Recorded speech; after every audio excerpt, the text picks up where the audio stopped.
नमस्कार दोस्तों। मेरा नाम है मुकेश बारोलिया और एक बार फिर मैं आप सभी का मेरे अपने चैनल सिविल राज स्टडी में आपका स्वागत करता हूं। ये मेरा अपने चैनल पर दूसरा लेक्चर है राजस्थान जीके का। इससे पहले राजस्थान के इम्पोर्टेंट नेशनल हाईवेज के बारे में कुछ अपन ने डिस्कस किया था और ये आज का जो लेक्चर है वो राजस्थान के प्रमुख मेले व स्थान के बारे में महत्वपूर्ण जानकारी इस लेक्चर में प्रोवाइड करी गई है।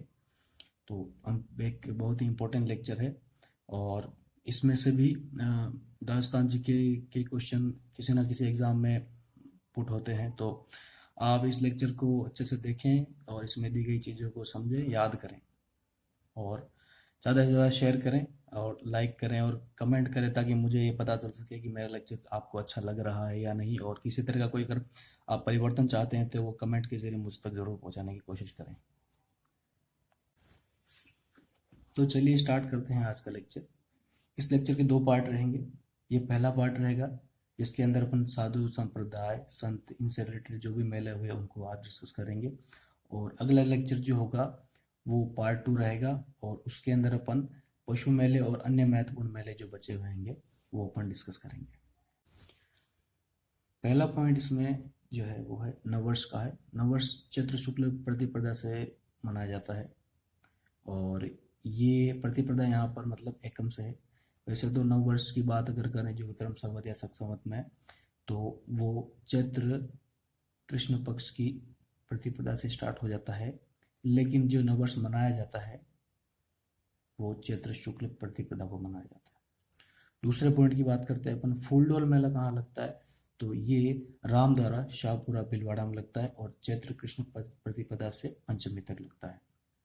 तीसरे पॉइंट की बात करते हैं अपन ऋषभदेव मेला। ये मेला ऋषभदेव में लगता है और धुलेव गांव उदयपुर में लगता है और ये चैत्र कृष्ण अष्टमी नवमी को लगता है। चौथे मेले की तरफ बढ़ते हैं अपन जो है गोटिया अम्बा का मेला है। ये गोटिया में बारीगामा बांसवाड़ा में पड़ता है और चैत्र अमावस्या को लगता है। तो यहाँ पर आप देख रहे होंगे कि मैंने इसको लाल गोला किया हुआ है। तो जितने भी लाल गोले किए हुए हैं मैंने वो सारे मेले आपके लिए इम्पोर्टेंट रहेंगे, उनके कुछ ना कुछ फैक्ट होंगे और एग्ज़ाम पॉइंट ऑफ व्यू से वो बहुत ही इम्पोर्टेंट होंगे। तो आप उनके लिए उनका नाम, कहाँ लगता है वो जगह और उनकी तारीख आपको याद रखनी है। बाकी के लिए आप जगह याद रख ले कि कहाँ लगता है, उतना से आप अपने से आपका काम चल जाएगा, लेकिन जो गोले मार्क किए हुए हैं उनके लिए आपको तारीख भी याद रखनी पड़ेगी। तो चौथे मेले की तरफ बढ़ते हैं तो ये है कि गोटिया अम्बा का मेला गोटिया बारीगांव बांसवाड़ा में पड़ता है और चैत्र अमावस्या को पड़ता है और उसकी खास बात यह है ये भीलों का कुंभ भी कहलाता है। तो ये एक फैक्ट हो गया इसका, इसलिए ये इंपॉर्टेंट हो गया। चलिए पांचवें पॉइंट की तरफ बढ़ते हैं। पांचवा पॉइंट है केला देवी का मेला कहाँ पड़ता है तो केला देवी करौली में पड़ता है, चैत्र शुक्ल अष्टमी को पड़ता है। अब ये भी इम्पोर्टेंट है। एक यहाँ का लक्खी मेला बहुत फेमस है, केला देवी का जो मेला है उसको लक्खी मेला भी बोलते हैं। और दूसरा इसका फैक्ट ये है कि राजस्थान की लोक देवियों के अंदर इस देवी का जो लोकगीत है वो सबसे लंबा है। दूसरा फैक्ट ये है कि केला देवी यादव वंश की कुल देवी भी है, तो ये आपके लिए इम्पोर्टेंट हो जाता है। और तो ये मेला पड़ता है करौली के अंदर केला देवी में और ये चैत्र शुक्ल अष्टमी को पड़ता है। फिर अगले पॉइंट की तरफ बढ़ते हैं अपन, गणगौर मेला। ये जयपुर और उदयपुर दोनों जगह पड़ता है और चैत्र शुक्ल तीज को पड़ता है। सातवें मेले की तरफ बढ़ते हैं, श्री महावर जी का मेला जो कि करौली में पड़ता है और चैत्र शुक्ल त्रयोदशी से वैशाख कृष्ण द्वितीया तक ये पड़ता है। आठवें मेले की तरफ बढ़ते हैं, मेहंदीपुर बालाजी का जो कि दौसा में है और चैत्र पूर्णिमा को पड़ता है। हनुमान जयंती जिसको बोलते हैं अपन चैत्र पूर्णिमा को आती है, तो ये मेहंदीपुर बालाजी का दौसा में आ गया। और नवा जो है वो सालासर बालाजी का है और ये सालासर सुजानगढ़ चूरू में पड़ता है और ये भी चैत्र पूर्णिमा का, क्योंकि ये हनुमान जी के मंदिर है दोनों, तो दोनों ही मेले हनुमान जी के हैं तो चैत्र पूर्णिमा को हो गए। तो इससे पहले जो अपन ने जितने भी मेले डिस्कस किए थे वो चैत्र माह के थे। अब आगे आने वाले मेले होंगे अगले माह के, यानी कि वैशाख माह के। तो चलिए दूसरे माह के मेले डिस्कस करते हैं अपन। इसमें आएगा 10वां पॉइंट जो है वो धिंगा गवर बैंतमार। ये मेला लगता है जोधपुर के अंदर और वैशाख कृष्ण तृतीया को लगता है। वैसे इम्पोर्टेंट तो इसमें कुछ खास नहीं है, लेकिन जो नाम है इसका थोड़ा सा अटपटा है, इसलिए हो सकता है आपसे पूछ लिया जा सकता है, तो इसको भी आप ध्यान में रखें।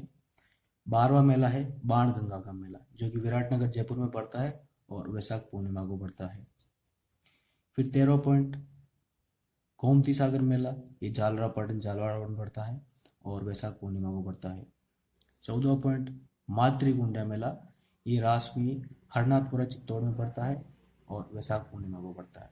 अब ये भी आपके लिए इम्पोर्टेंट है, ये इसका फैक्ट तो कुछ ज़्यादा है नहीं, लेकिन इसमें आपको ये ध्यान रखना है कि ये काफ़ी एग्जाम में पूछा गया है पहले भी, तो और भी पूछा जा सकता है, इसलिए आप इसको भी याद रखें। 15वां पॉइंट है गौतमेश्वर बाबा, जिनको भूरिया बाबा भी बोलते हैं, अरनोद प्रतापगढ़ में इनका मेला पड़ता है और वैशाख पूर्णिमा को पड़ता है। ये एक और इम्पोर्टेंट मेला है जिसकी आपको तारीख भी याद रखनी है, क्योंकि इसको मेणा जनजाति का कुंभ भी कहते हैं, इसके लिए ये आपका इम्पोर्टेंट हो गया है। अगले मेले की तरफ बढ़ते हैं। 16 पॉइंट है गौर मेला, जिसको मनखारो मेलो भी कहते हैं, सिरोही में पड़ता है और वैशाख पूर्णिमा को पड़ता है। ये इम्पोर्टेंट क्यों है? क्योंकि ये गरासिया जनजाति का कुंभ है। तो जो भी जनजाति आती है, या चाहे भील, मेणा, गरासिया, तो इनके इनके कुंभ कहे जाने वाले मेले आपके लिए इम्पोर्टेंट हो जाएंगे, तो इनकी आप तारीख जरूर याद रखें, ये कभी भी आपसे पूछे जा सकते हैं।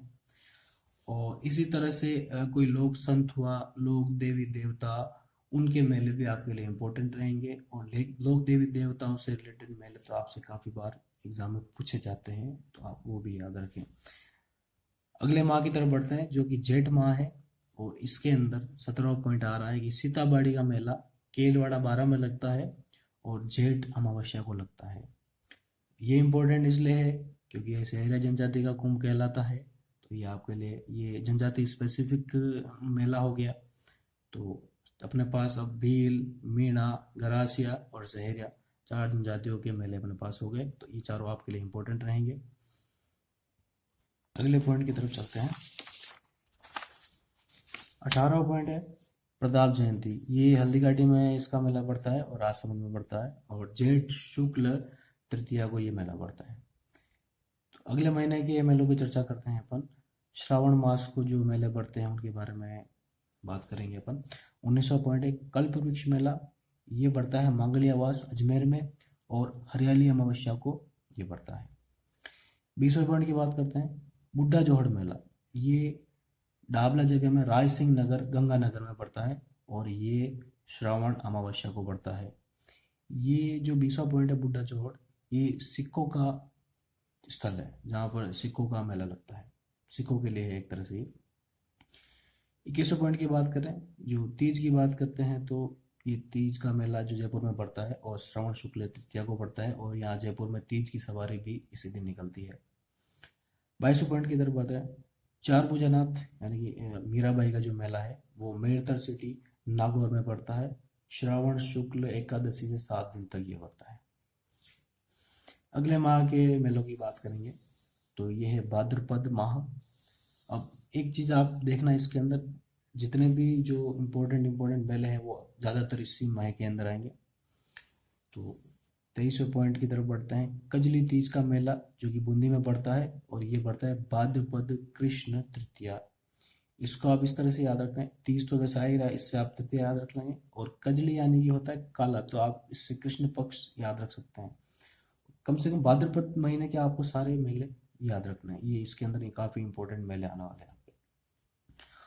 24वां पॉइंट है जन्माष्टमी। जन्माष्टमी का आप सबको पता ही होगा, लेकिन जगह आप ध्यान रखें, नाथद्वारा राजसमंद में पड़ता है, भाद्रपद कृष्ण अष्टमी को पड़ता है।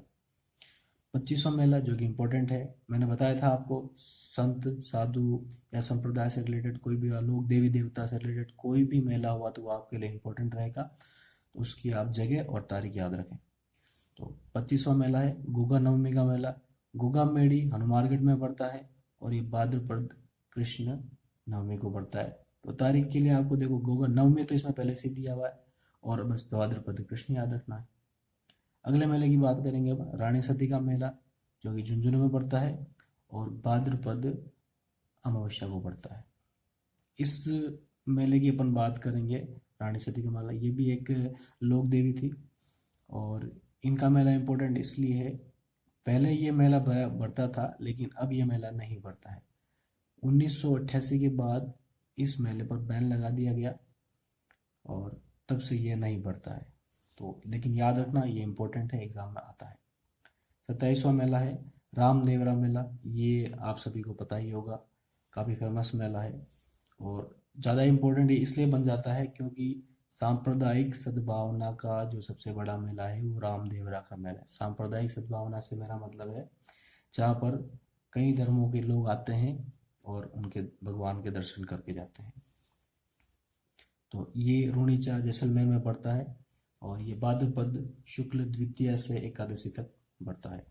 जब अपन लोक देवता पढ़ेंगे तब रामदेव जी, गोगा जी, तेजा जी, इन सब के बारे में अच्छे से डिटेल से पढ़ेंगे अपन।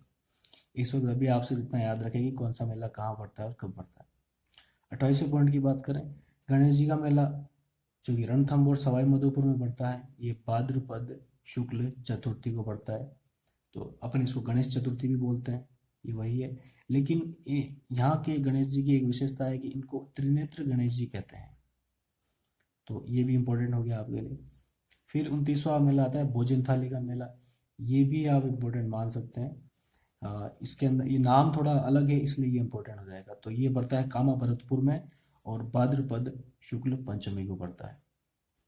30वें मेले की तरफ बनते हैं नाग पंचमी का मेला, जो कि मंडोर जोधपुर में पड़ता है, भाद्रपद शुक्ल पंचमी को पड़ता है।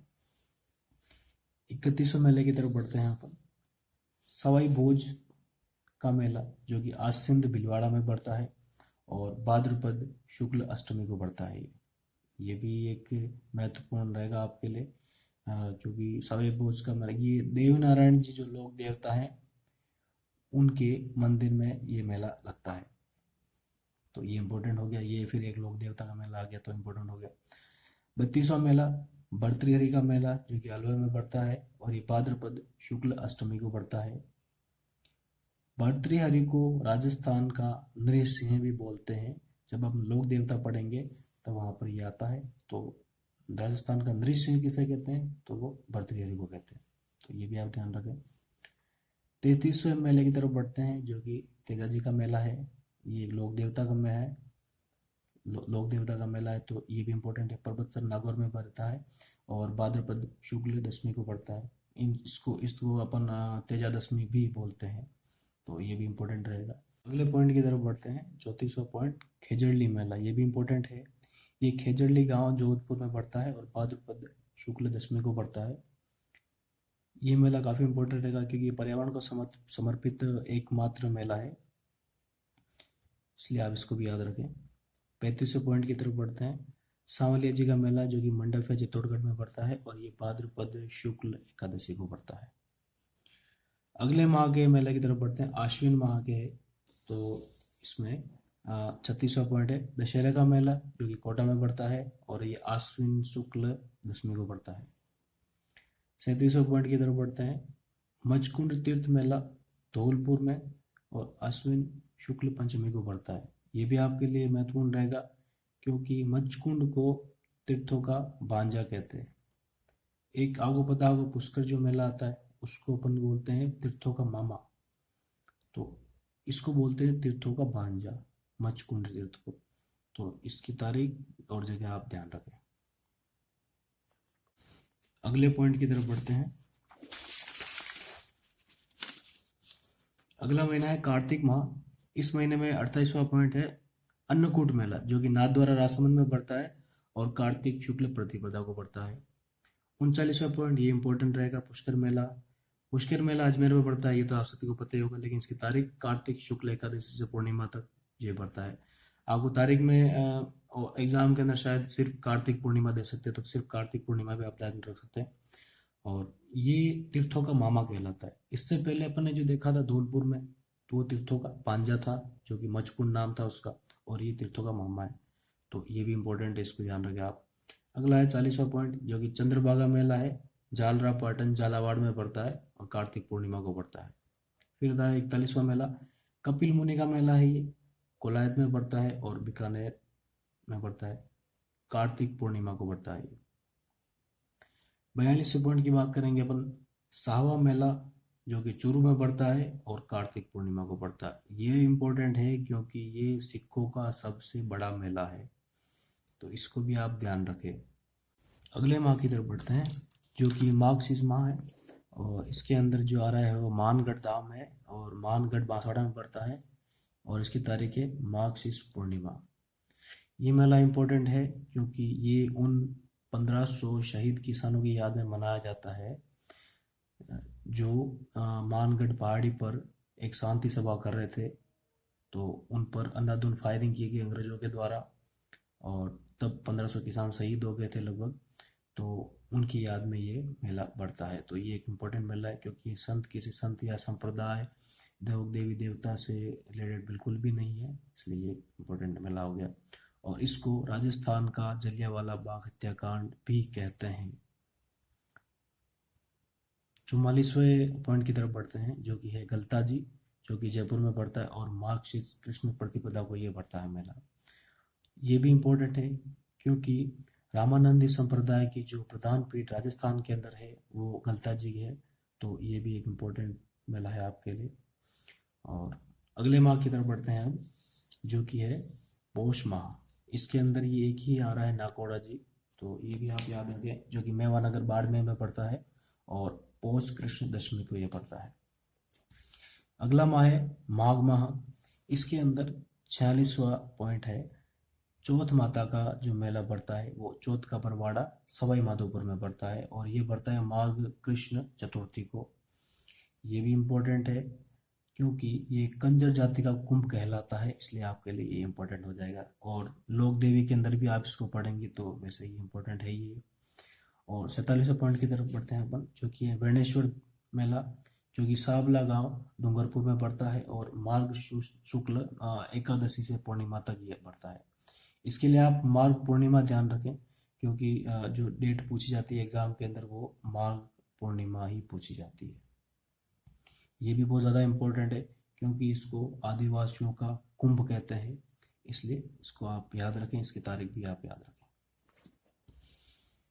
अगले पॉइंट की तरफ बढ़ते हैं जो है फाल्गुन माह में भरे जाने वाले जो मेले हैं उनके बारे में बात कर लेते हैं। इसके अंदर देखिए कोई भी गोला मैंने नहीं किया हुआ है क्योंकि ये इसमें सिर्फ आपको नाम ध्यान रखना है और कहाँ पड़ता है ये ध्यान रखना है। तारीख अगर आप ध्यान नहीं रखें तो कोई दिक्कत वाली बात नहीं। 48वां पॉइंट के बारे में बात करेंगे, शिवरात्रि मेला जो कि शिवाड़ सवाई माधोपुर में पड़ता है, और ये फाल्गुन कृष्ण त्रयोदशी को ये पड़ता है। और 49वें पॉइंट की तरफ बढ़ते हैं। इसके अंदर एकलिंग जी का मेला की बात हो रही है, तो ये है कैलाशपुरी उदयपुर में पड़ेगा, और ये फाल्गुन कृष्ण त्रयोदशी को ये पड़ेगा। 50वां पॉइंट रणकपुर मेला जो कि रणकपुर पाली में पड़ता है, और ये फाल्गुन शुक्ल चतुर्थी और पंचमी को पड़ेगा। 51वां पॉइंट है खाटू श्याम जी का मेला जो कि सीकर में पड़ता है, और ये फाल्गुन शुक्ल 11 और 12 को पड़ता है। 52 पॉइंट है डाडा पंपारा जो कि विजयनगर गंगानगर में पड़ता है, और इसकी तारीख है फाल्गुन माह। ये फाल्गुन माह ही तारीख दी हुई, तारीख नहीं है इसमें, सिर्फ फाल्गुन माह दिया हुआ है, तो आप इतना याद रख लें। वैसे किसी की भी तारीख दान न रखे तो कोई दिक्कत वाली बात नहीं। 53वां पॉइंट है चंदनी चेरी का मेला, देश नोक बीकानेर में पड़ता है, और ये फाल्गुन शुक्ल सप्तमी को पड़ता है। ये भी आप इसका नाम जरूर ध्यान रखें, ये थोड़ा अलग तरह का नाम है तो ये आपसे पूछा जा सकता है, तो ये भी आप ध्यान रखें। अगले पॉइंट की तरफ बढ़ते हैं। मेले अपने कंप्लीट हो चुके हैं, अब कुछ उर्स के बारे में देख लेते हैं अपन। इसमें पहला उर्स है ख्वाजा मोइनुद्दीन चिश्ती का उर्स जो कि अजमेर में पड़ लगता है, और ये रजब माह की 1 से 6 तारीख को लगता है। दूसरा पॉइंट है गागरोन उर्स जो कि गागरोन झालावाड़ में पड़ता है, और ये जेठ शुक्ल एकम को पड़ता है। तीसरा पॉइंट है जो कि काफ़ी इंपॉर्टेंट है, ये नरहड़ के पीर जिनको शक्कर बाबा बांगड़ की धनी भी कहते हैं, इनका उर्स झुंझुनू में लगता है, और ये कृष्ण जन्माष्टमी के दिन आने के कारण ये इम्पोर्टेंट हो जाता है, तो इसको आप ध्यान रखें। चौथा आता है तारकीन का उर्स जो कि नागौर में लगता है, और ये हमीमुद्दीन नागौरी की दरगाह पर लगता है, तो इसको ध्यान रखें आप। पांचवा पॉइंट गलियाकोट का उर्स, ये दाऊदी बोहरा संप्रदाय का सबसे बड़ा स्थल है, और ये गलियाकोट डूंगरपुर में लगता है। तो ये उर्स कंप्लीट हुए और मेले कंप्लीट हो गए। तो आज के लेक्चर का पार्ट 1 कंप्लीट हो गया है। पार्ट 2 भी जल्दी ही मैं बना के यूट्यूब पे अपलोड कर दूंगा। तो आप मेरे चैनल को देखते रहिए और इनको सब्सक्राइब करें, लाइक करें, कमेंट करें और अपने दोस्तों जो तैयारी कर रहे हों उनको आप शेयर भी करें, ताकि आपके साथ साथ उनको भी इस चीज़ का फ़ायदा मिल सके। तो दोस्तों आज का लेक्चर कंप्लीट होता है। Thank you.